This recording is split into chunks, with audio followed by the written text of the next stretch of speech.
So I'm going to go through challenge 16 now.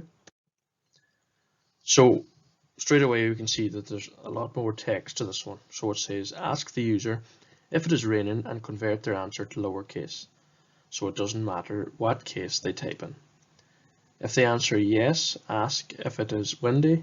If they answer yes to this, display the answer it's too windy for an umbrella. Otherwise, display the message take an umbrella. And if they did not answer yes to the first question, display the answer enjoy your day.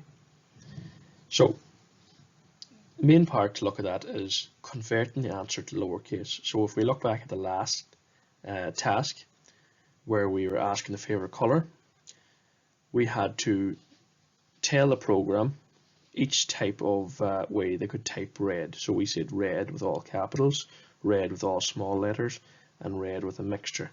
So this way, any way that they type in yes, it'll be fit to accept the answer. So now this is a perfect example of where a logic diagram would come into play and make life a wee bit easier for you. So if you can sketch out a rough wee diagram of what that question is actually asking you, so what the code will need to look like, it'll help you in the long run. So we're going to start by asking the user if it's raining, and if it is raining, ask them if it's windy. If it is windy, you're going to tell them is it too windy, that it is too windy for an umbrella, and if it's not windy, you can tell them to take an umbrella. So we'll go back to the start then, and if the user, when we ask the user if it's raining and they say it isn't, you just tell them to enjoy their day. So you can see an image like that's easier to understand than a big lump of text. So we're going to start this one a little bit different now. So usually when we declare variables, we tell the program straight away whether it's text or a number, so string or an integer. This time we're going to declare the variable first, and then after that we're going to tell it whether it's a number or an integer, and you'll see why.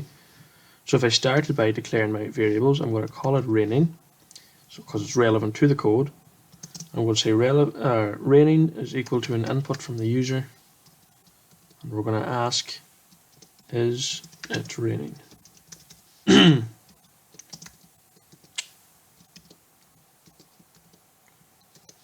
Okay, so that's the first line.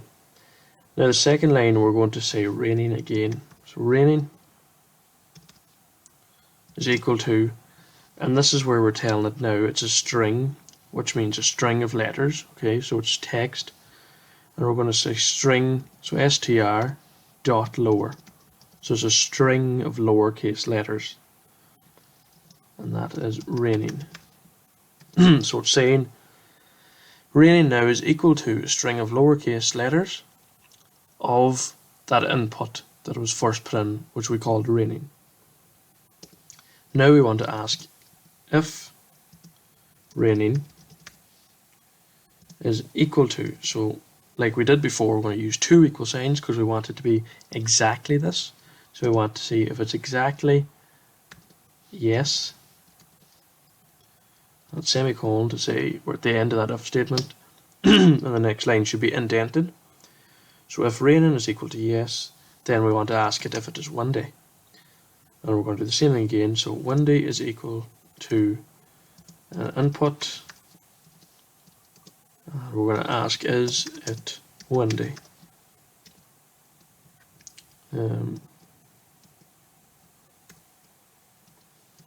Now same thing again. We're going to say windy is equal to string dot lower, and then in brackets windy. So we're saying now that that is a string and it's lowercase letters we want the answer to be in. So just see I have a second question mark up there, I'm going to get rid of it. So next line anyway, we're going to ask is if windy is equal to yes, then we want to print,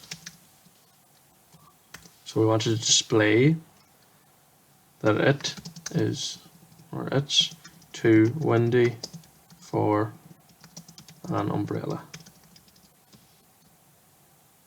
And that's the end of that one. So we want to click backspace, so we're in line with that if, and we want to say else.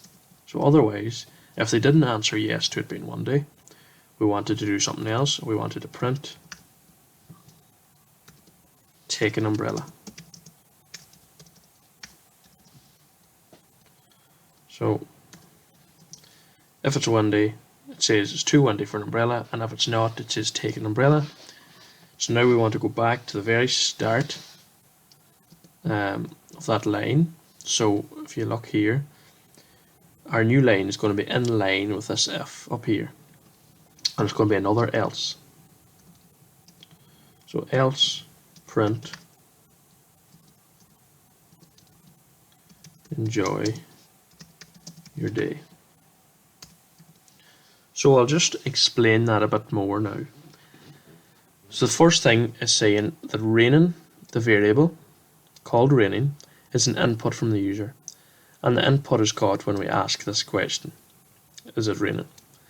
And then the next line is saying that raining, a variable called raining, is going to be a lowercase string using the text we got before from this raining variable up here. So it's just changing that to lowercase basically.